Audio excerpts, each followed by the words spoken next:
Boa tarde. Boa tarde, tudo bom? Tudo, você tá bem? Estou com um pouquinho de gripe, mas estou bem. Horas. Ai, meu nome é Luana.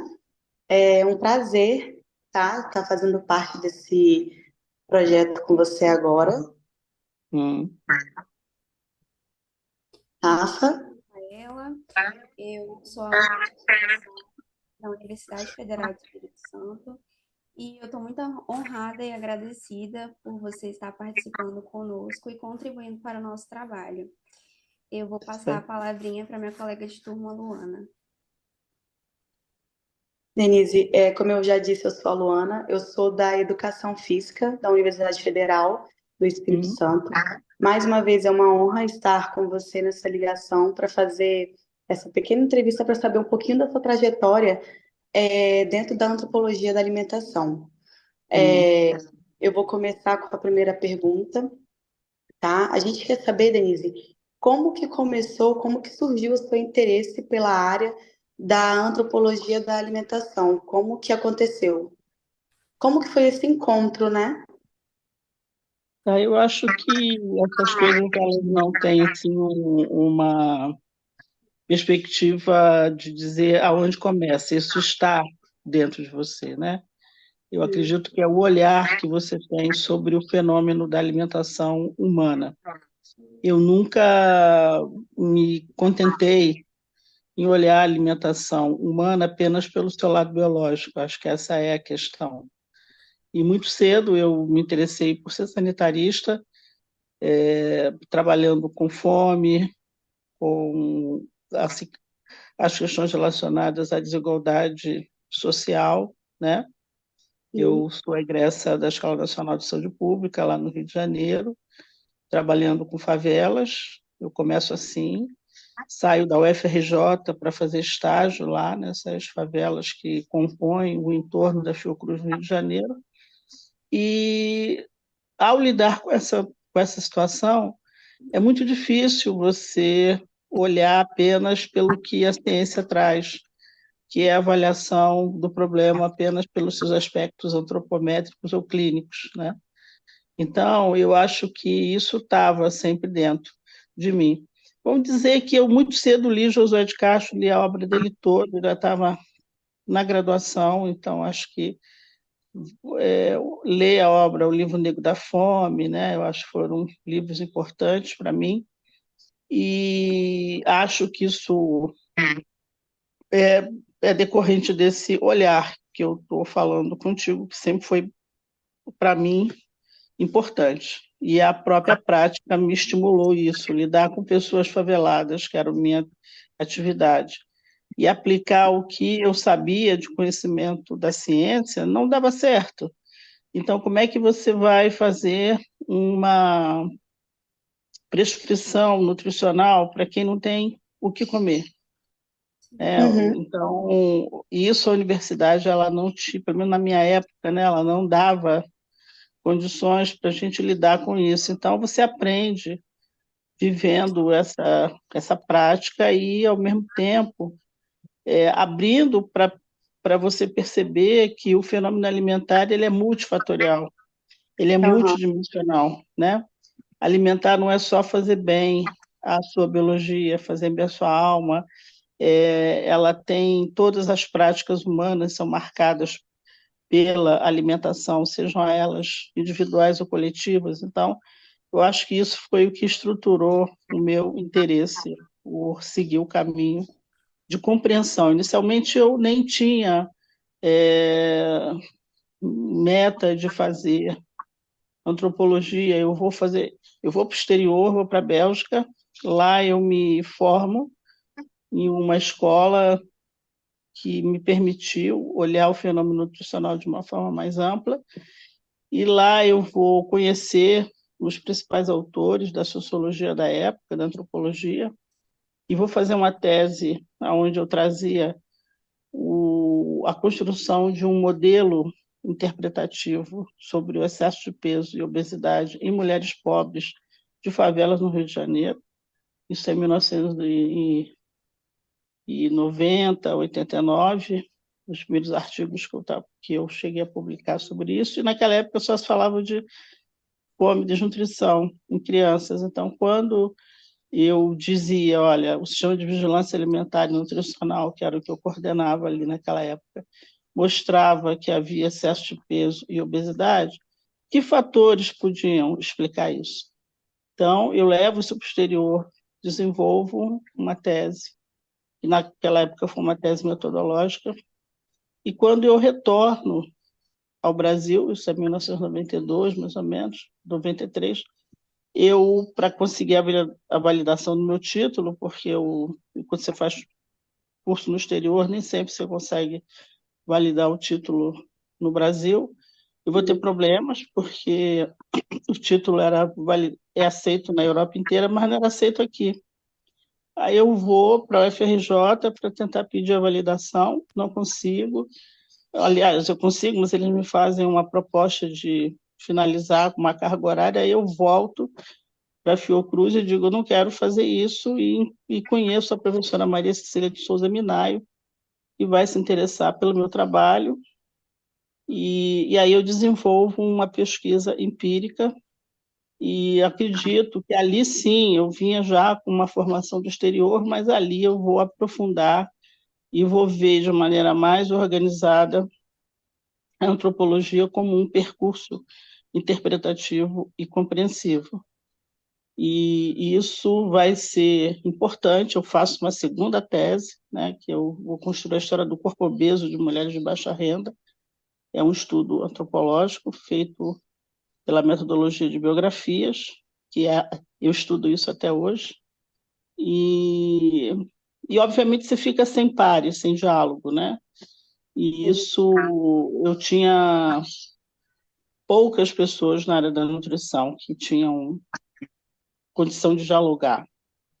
Eu tinha contato com a professora Maria de Carmo Freitas, que é a Universidade Federal da Bahia, que vai ser uma pessoa que eu brinco com ela, vai ser a minha guru da nutrição. Ela também foi uma nutricionista que se negou a ver o fenômeno nutricional só pela perspectiva biológica. Ela vai fazer uma formação, ao contrário de mim, no Brasil, em sociologia. E aí eu começo a fazer várias pontes, né? Isso é natural, né? Eu vou me aprofundando, percebo que no Brasil não tinha como estudar isso, e eu vou me envolvendo com dois grupos internacionais. O primeiro é, o, é um grupo liderado, hoje aposentado, professor Jesus Contreiras, da Universidade de Barcelona, e então eu vou me aproximando, fazendo cursos, fazendo visitas, estágios, e decido, então, fazer um pós-doutorado com o professor Claude Fischler, que é do Instituto da École des Instituts Sciences Sociales de Paris, né? Então, ali que eu, de fato, carrego meu título de antropóloga da alimentação dado por esse instituto. Eu estudei no Instituto Edgar Morin, fui aluna também do professor Edgar Morin, e ali sim que eu acho que hoje, quando eu utilizo meu título de antropóloga da alimentação, foi muito ratificado pela participação dessas duas experiências europeias, que é da Universidade de Barcelona e da Escola de Altos Estudos em Ciências Sociais de Paris. Sim. Muito Obrigada, muito obrigada. A gente vai passar agora para a próxima pergunta, tá bom? Denise, atualmente você desempenha um papel de coordenadora do OBHA, desculpa, Observatório Brasileiro de Hábitos Alimentares. Você nos conta um pouco sobre ele e sobre as atividades que você realiza? A gente chama de, primeira vez que eu estou vendo essa nova nomenclatura, OBH, eu chamo de OBA, né? Vamos dizer que o OBA ele representa uma boa parte do que eu fui construindo nessa trajetória, né? Então, assim, a gente sabe que o que é valorizado no campo da ciência da nutrição é a epidemiologia, né? Não tem qualquer crítica a isso, não tem qualquer dificuldade em dizer que isso é importante. né? Isso tem uma história, o fato de que a epidemiologia descreve fenômenos. O Brasil, durante muitos anos, ainda tem um pouco, mas eu sou de uma época que vocês não eram nascidas, a gente via ainda fome na década de 70, 80 e parte da década de 90. Então, a epidemiologia gerou muitos estudos importantes, né, sobre essa descrição desse fenômeno, né?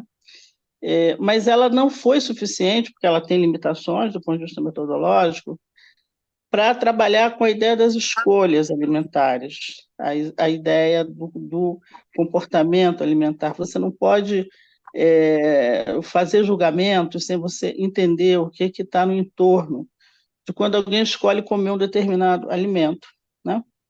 Então, eu vou me interessar exatamente e por influência muito forte desses dois professores, o professor Jesus Contreras e o professor Claude Fischler, de entender os hábitos alimentares. E naquela época, naquela época já, vamos dizer,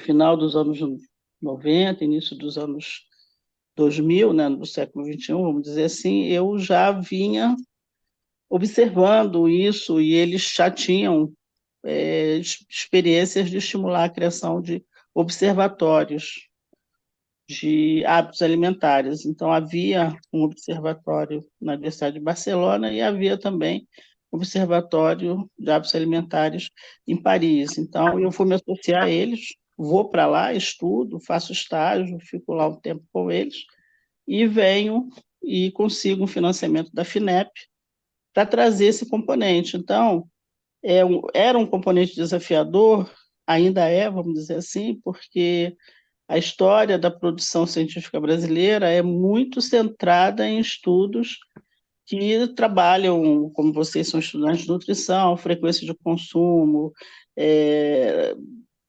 é, é, os recordatórios de 24 horas, são bases que são muito quantitativas, né?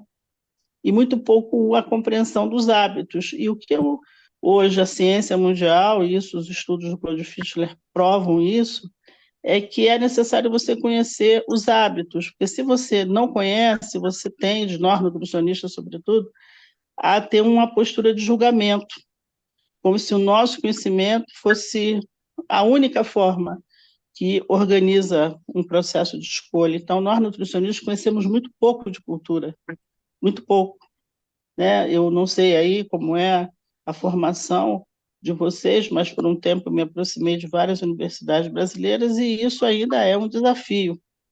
Então, a gente tenta trazer no OBA uma perspectiva que vai coincidir com esse olhar que eu falei há pouco, que me leva para a antropologia. Mas, obviamente, a gente vai também se deparar com dificuldades. Existem poucos estudos de base populacional. Vamos dizer que os estudos que hoje nós temos do IBGE são basicamente estudos quantitativos, né? E como o Brasil é um país de dimensão continental, com uma série de, vamos dizer, características que fazem as pesquisas serem muito caras, a gente tem muito pouco ou nada de dados sobre hábitos alimentares. Então, a gente do OBA reconhece que nós tentamos trabalhar com hábitos, mas ainda não estamos fazendo o que a gente gostaria. Então, ao longo desse tempo, o OBA começou em 2008, 2009, né, já teve várias fases, né, e a gente percebe que esse componente de hábitos, ele é hoje para nós ainda um elemento desafiador, né? Existem pesquisas, hoje a gente trabalha com sistemas alimentares, basta você olhar lá dentro do observatório, mapeamento de ambientes alimentares, né? Hoje eu também trago o componente da questão relacionada ao racismo na saúde, à intolerância, isso como também fatores relacionados à doença, né? Então, assim, temos tentado fazer, e acho que a contribuição a gente reconhece que poderia ser mais efetiva nos hábitos, mas encontramos barreiras, sobretudo aquelas relacionadas à não produção dessa informação em pesquisas populacionais. E para a gente produzir, que é um pouco a tentativa que eu tenho feito, eu já fiz pesquisas com feiras populares, né? Já fiz pesquisas sobre o conceito da alimentação saudável em unidades de saúde, onde eu tento trazer a cultura, ou seja, no DF eu tenho aprofundado esse componente de hábitos, mas a verdade é que a gente ainda reconhece que falta um caminho longo para que a gente tenha material mais robusto sobre a questão de hábitos alimentares no Brasil. No seu artigo sobre as trajetórias biográficas do aumento do excesso de peso de mulheres do programa que nós temos aqui no Brasil, Bolsa Família, o termo corpo forte ganha espaço ao substituir o termo sobrepeso e ele acaba se vinculando à força. Sobre o seu ponto de vista, e a gente queria saber assim, qual seria o ponto de vista antropológico? Você pode explicar por que o corpo força é visto como necessário para o enfrentamento do cenário histórico, econômico e social, no qual as mulheres estão inseridas, né? Então, o corpo força, hoje eu estou aprofundando isso, né? Que foi uma categoria que aparece, e aparece como categoria. Naquele momento eu não tinha material, vamos dizer assim, compreensivo sobre isso. Então a gente tem pistas, vamos dizer, que podem ser hipóteses iniciais. Não Uhum. há como você olhar a questão do excesso de peso, e aí eu tenho um corte interseccional. Estou trabalhando com mulheres pobres e estou focando totalmente em mulheres negras. Vamos dizer que 70% do Bolsa Família, da base do Bolsa Família, são as mulheres pardas e negras, né? Então, a princípio, o que a gente percebe do ponto de vista antropológico é que o processo de discriminação, de racismo, de exclusão social que a população negra e parda brasileira vem enfrentando desde a suposta abolição da escravidão, que não foi nada, não teve abolição, né? O que teve foi um movimento de interesse de elites oligárquicas na época no Uhum. Brasil para se livrar de uma massa de pessoas negras, né? E Sim. porque queriam industrializar o país naquela época e consideravam que os negros e os índios eram um atraso social.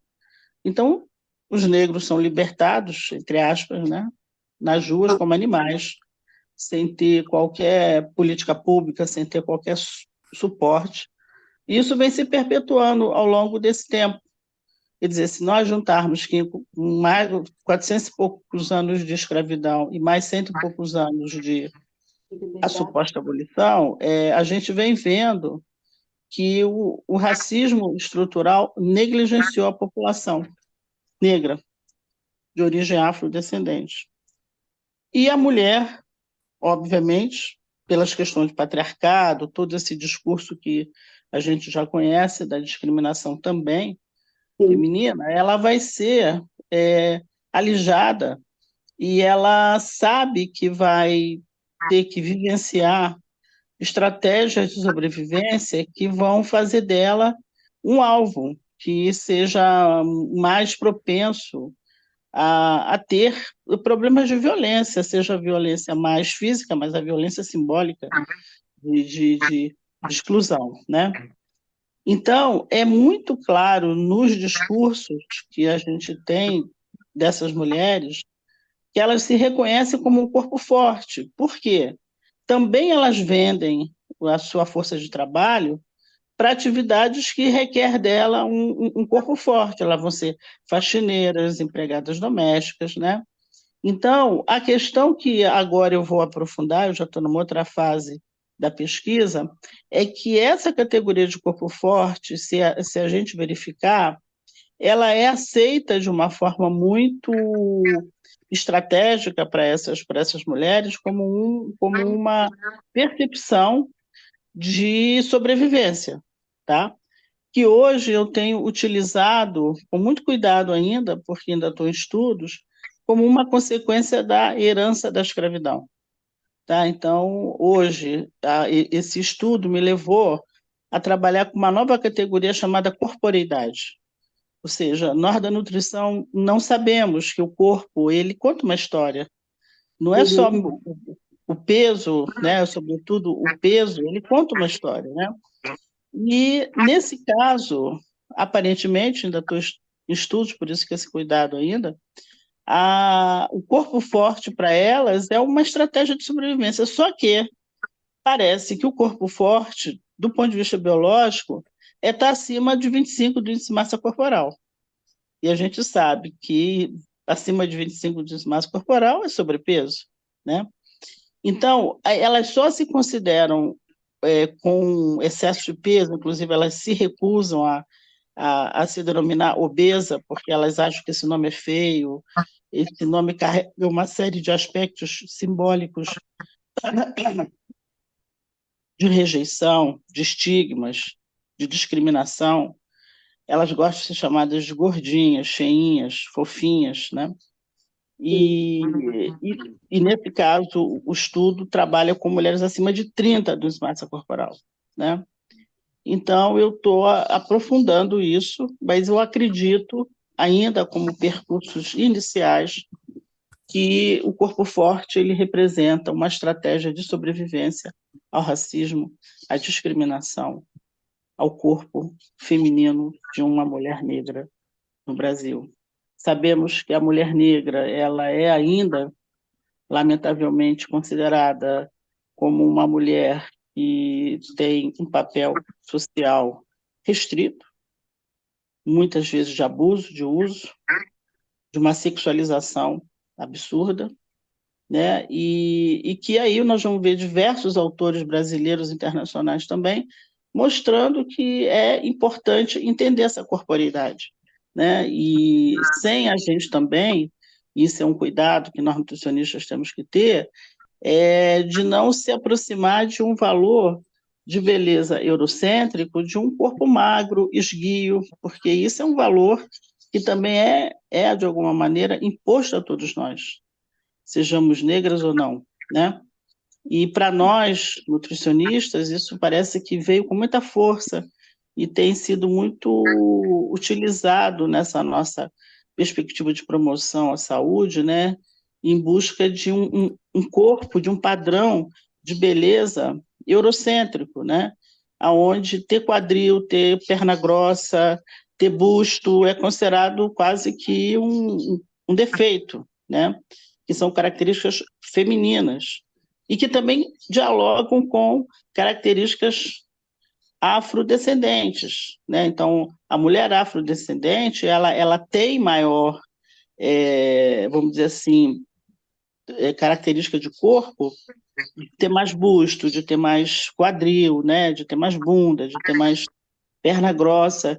E isso, muitas vezes, para nós nutricionistas, e isso eu tento descrever de maneira rápida no artigo, é que elas são discriminadas. Os profissionais de saúde excluem, dizem que, para muitas que falaram conosco, elas dizem que os profissionais de saúde são médicos, nutricionistas, enfermeiros, têm nojo delas, né?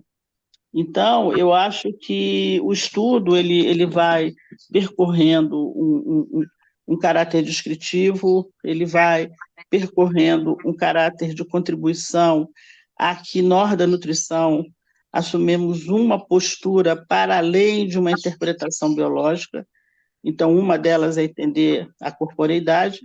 E aí, obviamente, na Fiocruz hoje a gente trabalha muito com a ideia de uma ciência cidadã, né? Uma ciência que não tem que trazer os benefícios ao capital de beleza, né? Ou seja, hoje nós temos padrões de beleza que vão aumentar o consumo de cosméticos, cirurgias plásticas e outros no gênero, e que muitas vezes levam a doenças também. A gente vai ver anorexias, vamos ver pessoas até em algumas circunstâncias se suicidando, porque tem o padrão eurocêntrico como sendo uma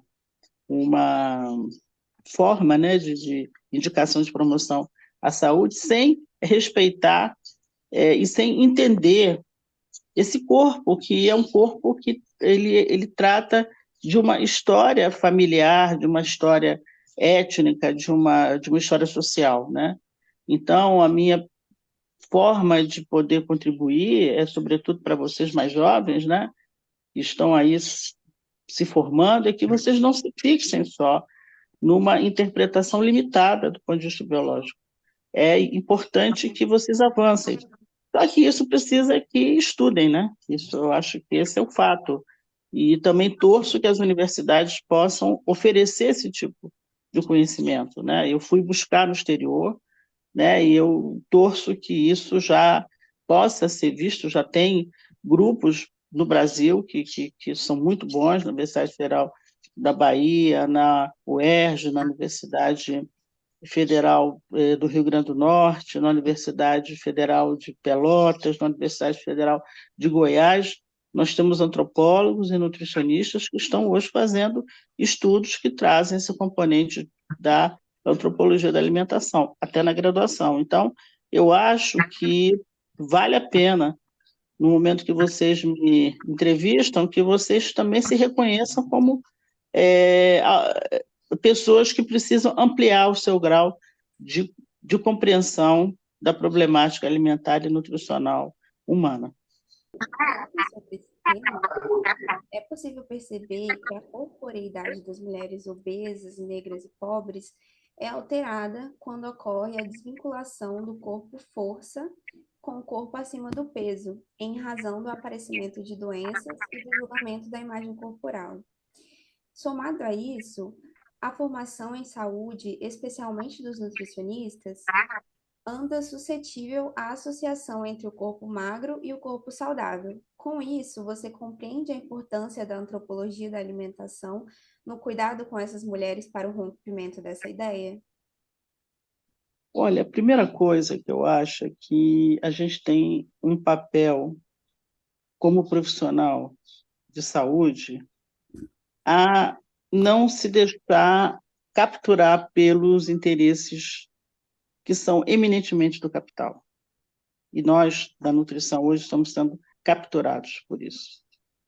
Capturados por se interessar de maneira distorcida, de maneira até antiética, em compreender que a interpretação é de um fármaco, de uma cirurgia plástica, de um corpo eurocêntrico. Eu acho que essa é a questão. Quando a gente se depara com estudos dessa natureza, e quando você faz essa pergunta, essa transição, ela é um dilema dentro dos serviços de saúde. Por quê? O profissional de saúde, eu fiz isso num outro estudo, não nesse especificamente, ele diz o seguinte: se a mulher não tem hipertensão, não tem diabetes e não tem nenhuma doença, ele não se preocupa com ela, porque ele diz o seguinte: ela não pode comer salmão, ela não pode comer salada, ela não pode usar um determinado fármaco, então eu não tenho nada para fazer com ela. O que ele está dizendo para mim? E aí são nutricionistas também, que há um repertório clínico, um repertório de normativo que essas mulheres pobres não preenchem. E qual é esse repertório? É basicamente aquele que leva ao corpo eurocêntrico e é aquele que leva a um consumo de alimentos considerados inadequados porque ela não tem renda. Então, esse distanciamento dos profissionais de saúde, eu estou me dedicando mais a entender os nutricionistas, porque eu sou nutricionista, do que os outros profissionais, é algo que eu acho até não humano. Não humano. Né? Quando a gente fala de humanizar o Sistema Único de Saúde, é você acolher características, inclusive da corporeidade, não como defeitos, não como sendo problemas. Então, assim, eu tô ali para corrigir um corpo que geneticamente vai ter mais busto, vai ter mais quadril, vai ter mais bunda, vai ter mais perna grossa, para eu transformar aquele corpo um corpo de padrão eurocêntrico. É essa a minha função como nutricionista? Ou seja, se essa pessoa não come um alimento adequado, entre aspas, eu tô dizendo que a culpa de ser obesa é dela, vai entender o que é ser uma empregada doméstica hoje. Ela sai de casa às 4 da manhã, em geral, para chegar no trabalho mais 8 horas da manhã, chega no trabalho, nem sempre, isso é recorrente nos discursos, elas não comem nada no trabalho, algumas patroas, entre aspas, não oferecem comida e ela não pode fazer a comida porque ela volta para casa às 7 horas da noite, pega 3 horas de transporte, chega em casa meia-noite, exausta, ela vai comer um miojo. E você vai dizer que ela está errada? Se ela tem que acordar no outro dia às 4 da manhã? Quem somos nós para julgar isso?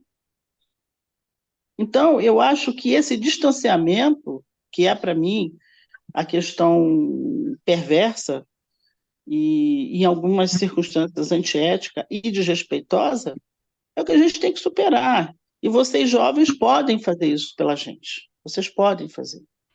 Eu acho que quando eu me vejo falando aqui com vocês, né, eu quero contribuir para que a formação de vocês supere esse tipo de dificuldade, né, tem a ver com a formação. Com certeza, a formação ainda é uma formação elitizada. A ideia é que o Sistema Único de Saúde é para pobre, né, porque eu vou para o consultório, né, existem equívocos de concepção, até mesmo de prescrição alimentar. A gente vê hoje que uma boa parte, quando a gente estuda hábitos alimentares, que são muito importantes na cultura brasileira de origem afrodescendente, indígena, que trazem o consumo de fibras, de minerais, de vitaminas, e estão sendo perdidos, por exemplo, arroz e feijão, que é uma combinação nutricional extraordinária, está dando lugar para o miojo, certo? E aí, claro que a gente, para entender isso, tem que olhar as sociedades industriais, tudo é muito rápido, uma comida que possa ser feita sem um grande aparato. Jesus, a gente vai estudando até que hoje os apartamentos, o local que tem menos espaço é a cozinha, né? Então você vai ver locais, pessoas que nem tem fogão mais, vai ter só o micro-ondas, porque compra alimento pronto e só esquenta. Então, eu acho que é necessário vocês jovens terem senso crítico dessa sociedade, porque há uma coisa que nós temos discutido muito aqui na Fiocruz e no OBA: esse modelo civilizatório faliu, ele não deu certo. Ou seja, o que a gente aprendeu não está ajudando a população. Está fazendo com que a gente seja mais obeso, está fazendo com que a gente tenha mais doenças degenerativas. Então, algo tem que ser feito. E aí, talvez pelo meu momento de vida, pela minha idade, eu aposto em vocês. Para mim, são vocês, os jovens, que podem contribuir, são as novas gerações. E é importante dizer que esse modelo civilizatório não deu certo. Ele trouxe guerra, ele trouxe racismo, ele trouxe problemas climáticos, e ele trouxe doença, sobretudo, que hoje a gente vive. Obesidade não é uma questão só de pobre e de rico, ela está, vamos dizer assim, disseminada em todos os grupos sociais, mas pasmem que no Brasil ela cresce nos mais pobres e nos negros. Então, é isso que eu, sinceramente, espero quando vocês me dão a oportunidade de falar com vocês. É que vocês tenham o compromisso de lutar contra um modelo civilizatório que só tem dado doença, problemas climáticos e inequidade. De assunto, no ensaio de terreiros de religião da matriz africana, territórios e ambientes alimentares de comercialidade sagrada, saudável e sustentável, há um trecho que retrata que a alimentação dessa comunidade faz parte do repertório, né, de como eles se organizam nas suas vidas, em suas vidas. Tendo isso em vista, fala um pouquinho para a gente sobre como a comercialidade sagrada e a sustentabilidade se entrelaçam com essa cultura, né? Primeiro, o exercício é não trabalhar nós e eles. Somos todos nós, né? Eu acho que esse é um exercício, Luana. Você é uma menina afrodescendente também, né? Então, essa experiência que é muito do conceito do Ubuntu, nós somos juntos, né? Eu acho que é um exercício e é importante. Então, não há essa coisa de nós e eles. O que ocorreu é que o racismo no Brasil foi tão perverso que criou essa, esse distanciamento, né? Bem, estudar e trabalhar com populações tradicionais, aí eu vou colocar todos juntos, independente se é afrodescendente ou não, depois eu falo do afrodescendente, é uma experiência que vai mostrar exatamente o que eu falava desse modelo civilizatório, que tem como premissa controlar a natureza, dominar a natureza, e não se relacionar com ela. E isso está aí, os problemas climáticos mostrando que isso deu errado, né? Exatamente. Então, o que a gente vai verificar nessas sociedades tradicionais, independente de ser afrodescendente ou não? Você vai ver isso em sociedades indígenas, né, ciganas e tudo mais. É de que eles não perderam a conexão com a natureza. Uhum. Nós perdemos a nossa formação. O modelo civilizatório do qual você e eu somos criadas, perdeu isso. Tá? Então, quando você se aproxima dessas populações, você vai ter que aprender a que eles não se desconectam. Então, comer não é um ato apenas para a biologia. Comer é um ato sagrado. Então, quando você come com os orixás, aí eu vou chegando lá na população afrodescendente, você vai ver isso em outras populações, que você está comendo com o universo, do qual tem deidades, no qual você vai ter deuses, deusas aí, nas várias correntes religiosas. Então, na população afrodescendente, a comida do orixá ela tem que ser íntegra. Em tese, ela não pode ter agrotóxicos, ela não pode ter uma comida industrializada, né? A gente vai aos terreiros de candomblé, o que eu tenho tido mais contato aqui, também de umbanda, mas mais de candomblé, é que não usa sal, não usa açúcar, porque há uma inteligência dos orixás que é da integridade do alimento, certo? Então, quando você vê a, a perspectiva desta conexão nas suas diversas dimensões, né? Nós temos, sim, atos litúrgicos, obviamente, mas dentro de um espaço, de um território que a gente hoje diz é um território saudável, sustentável e sagrado, a comida ela pertence ao coletivo. Então, quando você come junto. É muito difícil você imaginar dentro dessas sociedades alguém com seu pratinho de comida ou com a sua cumbuca isolado. Então, o que a gente aprende, que a comensalidade que hoje as pessoas falam, né? Eu comecei a estudar isso lá com o professor Claude Fischler, né? Entra no discurso da moda, né? Ela é uma essência humana e que a gente, por um modelo civilizatório, que não dá comida de verdade, que faz a gente comer tudo buscando a coisa rápida, que não dá tempo da gente celebrar, que não dá tempo da gente compartilhar, faz essa distorção. Então, eu quando pergunto e quando eu vou me relacionar com esses grupos, a primeira coisa é que há uma sabedoria e uma inteligência que nós da ciência não temos a dimensão da grandeza dela. Então, quando eu chego nesses terreiros, eu me coloco muito pequena do meu conhecimento acadêmico.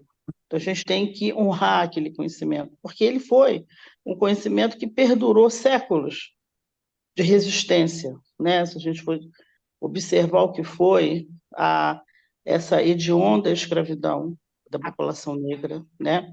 De se manter os ritos, se manter a cultura, isso foi muito, e são os terreiros, provavelmente, que mantiveram a salvaguarda da música, da dança, da comida, foram eles que fizeram isso. Então, para você ver, numa perspectiva tão adversa, eles se perpetuaram, eles foram resilientes nisso. E nós, hoje, da Fiocruz, estamos aprendendo, e não é só nós da Fiocruz estamos falando isso, os discursos que a organização, a FAO, a ONU, a OMS dizem que são as populações tradicionais que vão nos ensinar a resgatar o que esse modelo civilizatório destruiu. Então, são com eles que nós vamos ter que aprender a plantar, aprender a comer, aprender a compartilhar. Uhum. E não são só os afrodescendentes. Eu hoje trabalho com afrodescendentes, mas você vai ver se a população tradicional, esses aspectos estão lá, né? Agora, no caso da população afrodescendente, ela é envolta de uma intolerância religiosa. O que a gente aprende? Lá são lugares de curas, lá não é lugar de demônios.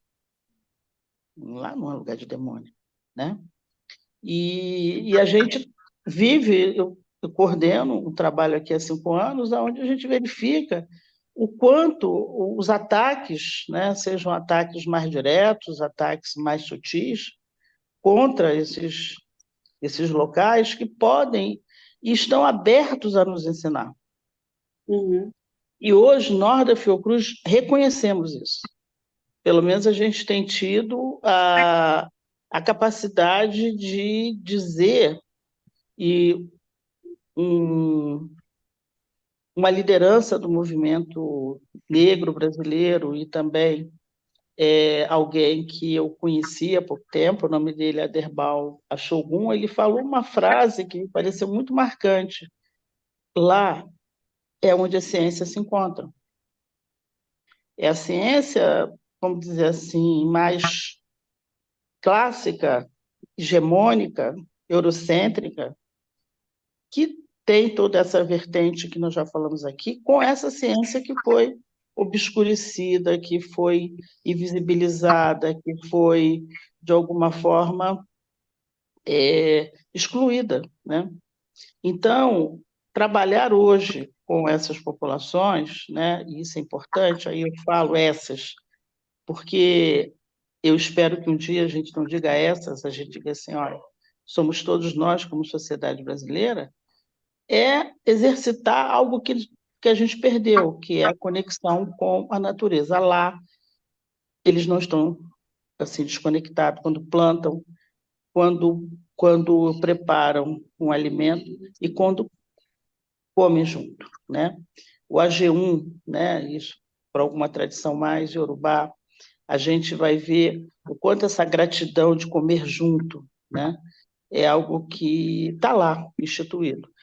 A luta é que a gente possa superar realmente os problemas da intolerância religiosa e abrir a possibilidade de que a ciência mais clássica, da qual eu sou formada também, consiga fazer pontes com essa ciência que tem muito a contribuir, muito, e sobretudo num momento tão difícil que a humanidade vive, com os problemas climáticos, com uma opção de produção de alimentos só para produzir commodities, né?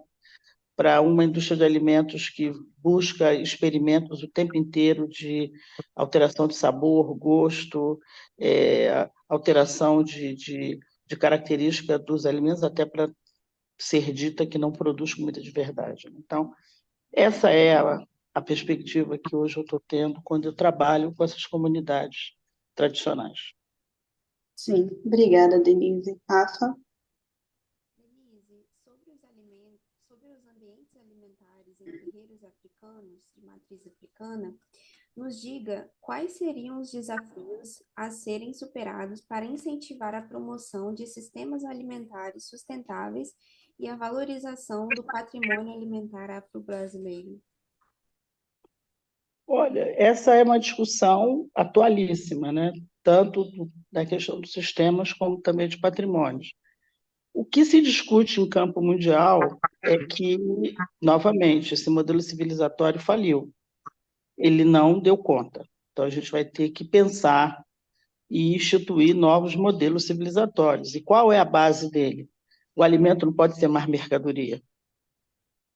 Essa é o principal recado, que a questão mesmo dos sistemas alimentares hoje hegemônicos, né, que trazem a valorização das commodities, né? O Brasil é uma área de interesse de commodities pela soja, pelo milho, pela carne de gado e outros, né? O agronegócio se representa com esses interesses, né? Então, rever esse modelo civilizatório, combater esse modelo civilizatório de produção de alimentos e sistemas alimentares que visam mais o capital do que a alimentação humana é o desafio. E aí, quem valoriza e mantém os patrimônios são as populações tradicionais. E o que está acontecendo no Brasil? Elas estão perdendo terras, estão sendo algumas lideranças assassinadas, né? Então você vai ver isso no movimento quilombola, você vai ver isso no movimento indígena, ou seja, o patrimônio que esses grupos mais hegemônicos do agrobusiness não valorizam e que essas populações valorizam e que mantêm, que na verdade guardam, é hoje o principal problema, né? Então a gente vai verificar que, novamente, quando vocês perguntam sobre as populações tradicionais, elas estão conectadas com a natureza. Esses grupos hegemônicos do agrobusiness não estão. Eles veem a terra como um instrumento de produção de capital, é isso. Então, vão usar uma terra, vão espoliar essa terra, vão partir para outra. Então, assim, eu moro no DF, né? Eu estou muito próximo de Goiás. O Goiás foi sempre um centro de produção de feijão. A cada ano diminui a variedade. E quando você vai ver, por que diminuiu? Porque as terras usadas para a produção de feijão estão sendo usadas para a criação de gado, porque o gado tem um apelo de capital alto para o mercado internacional, até mais do que para o mercado nacional. Então, é essa a discussão que ela vai para o G20, né? Nós estamos acompanhando isso, participando do G20, é uma tônica global, né? Ela não é fácil, mas ela na verdade questiona esse modelo civilizatório. Então, e a única saída são vocês jovens. A gente precisa que vocês jovens saibam o que está acontecendo e que vocês liderem processos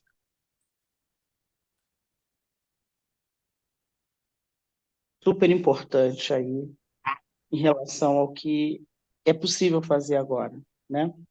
Eu falava 15 dias atrás que as questões climáticas elas estão determinando que a gente, em algum momento, acredite que possa reverter algo, embora para muitos de nós estamos numa fase pessimista, chegamos a um momento climático grave, né? E para muitos de nós isso não tem solução, é esperar o pior. E eu ainda quero ser otimista, que eu ainda acredito no ser humano, eu acredito em vocês jovens, que vocês, ao tomarem conhecimento, vocês podem fazer alguma coisa e ajudar as populações a lidar com essas tragédias climáticas como ocorreu no Rio Grande do Sul. Então, eu acho que esse é o cenário desafiador e a alimentação está no centro disso, porque uma boa parte dos problemas climáticos são relacionados ao tipo de sistema alimentar que aquele país ou aquela região desenvolve. E o que é mais grave, né? Em algum tempo, as pessoas achavam o seguinte: o que ocorre aqui vai ficar aqui. Não. Uma produção inadequada ela vai interferir na África, na Ásia.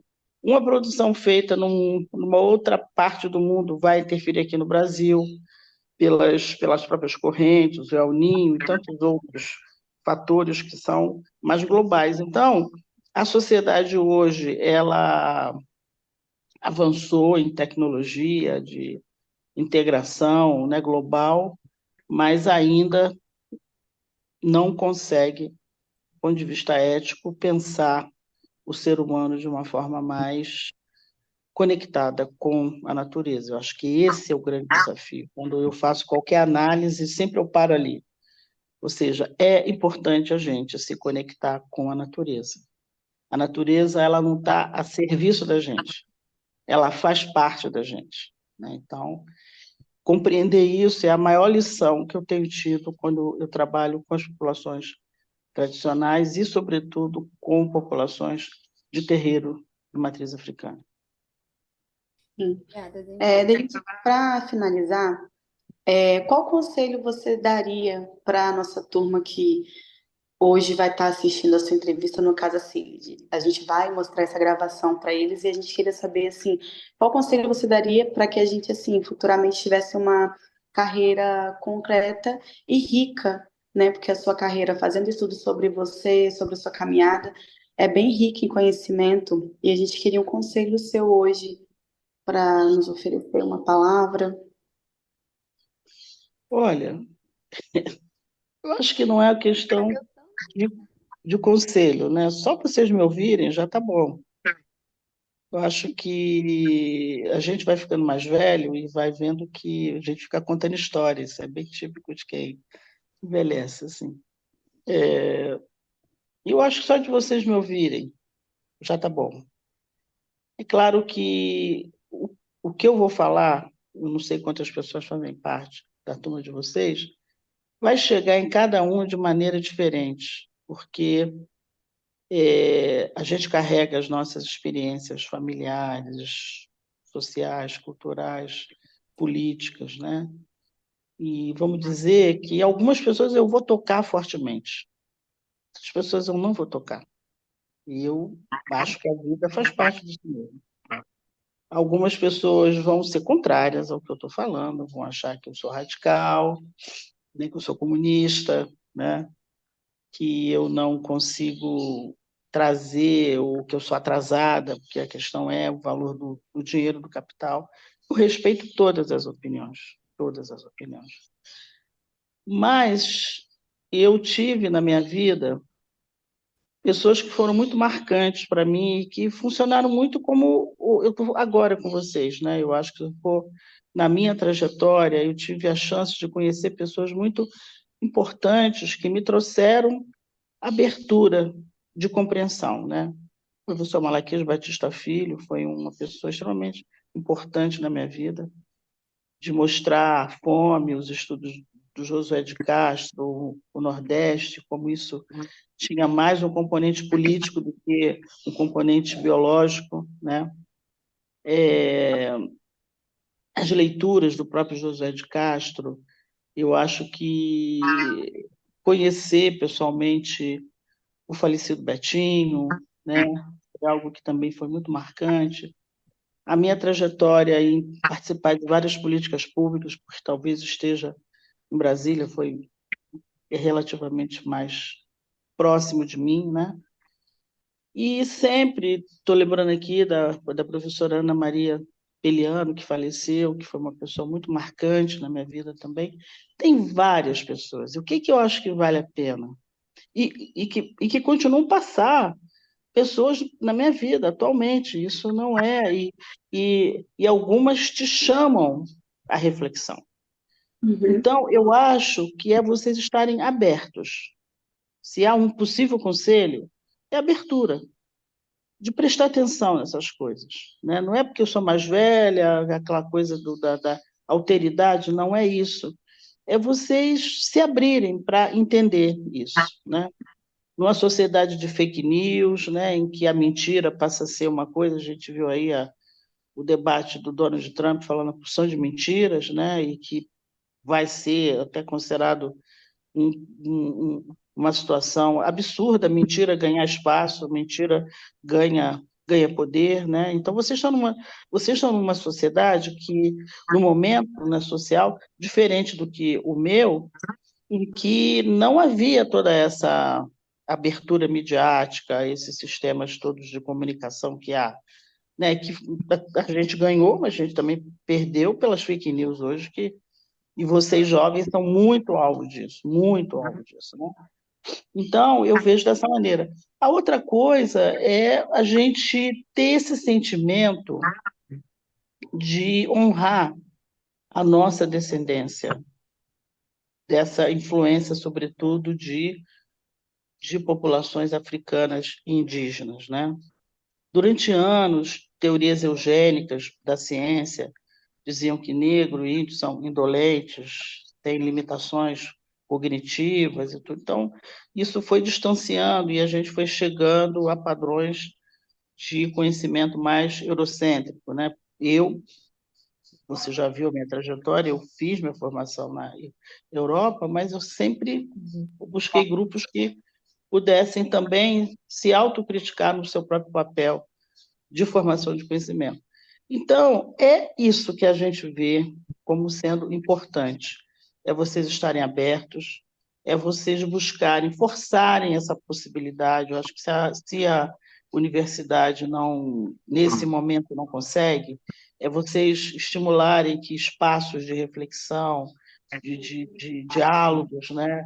E aí tem algo que me parece que é fundamental, que nós da Fiocruz temos trabalhado muito.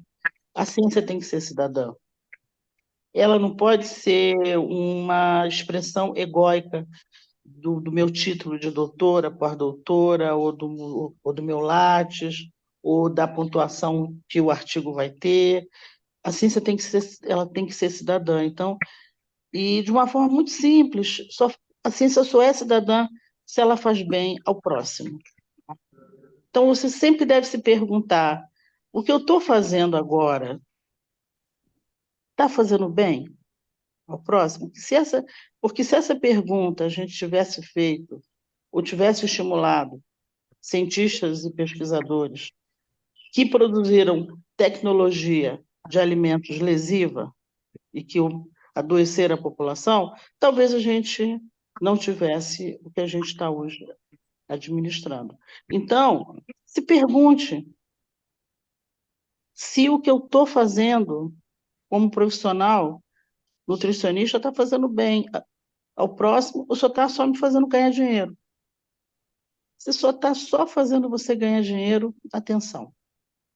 Atenção que provavelmente você não está fazendo bem ao próximo. É necessário um equilíbrio. Eu também sei que a gente precisa sobreviver, pagar nossas contas e tal, água, luz, telefone, aluguel, mas a gente precisa ter esse compromisso ético que a nossa produção profissional tem que fazer bem à humanidade. E aí eu brinco de uma maneira muito simples, né? Não precisa fazer grandes análises, né? Eu, em várias reuniões que eu já participei assim, na minha vida, em Brasília, eu já falei isso em várias reuniões, em que eu digo assim: esse alimento que você está defendendo, você daria para sua mãe? Eu parto do pressuposto que a gente gosta da mãe, né? Então, assim, você daria para sua mãe? Porque se você diz não dou, não incentive ele. Sim. Sabe? Então, não precisa fazer grandes análises, assim, mais rebuscadas, filosóficas. É olhar, quer dizer, para quem você mais ama, aquilo que você está produzindo na área da nutrição, você vai dar para quem você mais ama? Se você diz não dou, então tem algo errado aí, né? Então, eu desejo que vocês possam refletir, aqueles que vão me ouvir, né, que possam refletir essa oportunidade que você está me dando, que vocês me dão, a professora Daniele Cabrini, que é alguém que eu admiro muito também, né, que agradeço, né, o fato dela ter me indicado, já é para mim um dia feliz, sabe? Porque é a oportunidade de, pelo menos, vocês poderem me ouvir. Se vão valorizar o que eu estou falando, não sei. Mas só de me ouvir eu vou ficar feliz e vou me sentir fazendo o que hoje, na minha vida, no meu momento de vida, eu procuro, que é compartilhar o conhecimento que eu tenho acumulado e que eu ainda estou construindo. Então, para mim, é muito mais uma expressão de gratidão de vocês terem me dado a oportunidade de falar para vocês. Denise, muito obrigada. Obrigada de coração por ter se dedicado essas horas aí com a gente. É de extrema importância, tanto para mim quanto para a Rafa, para o nosso grupo, esse momento tão precioso, né, de conhecimento. Obrigada de coração. Eu agradeço também. Tá bom? Um beijo para vocês. Boa sorte aí na formação. Beijo, obrigada.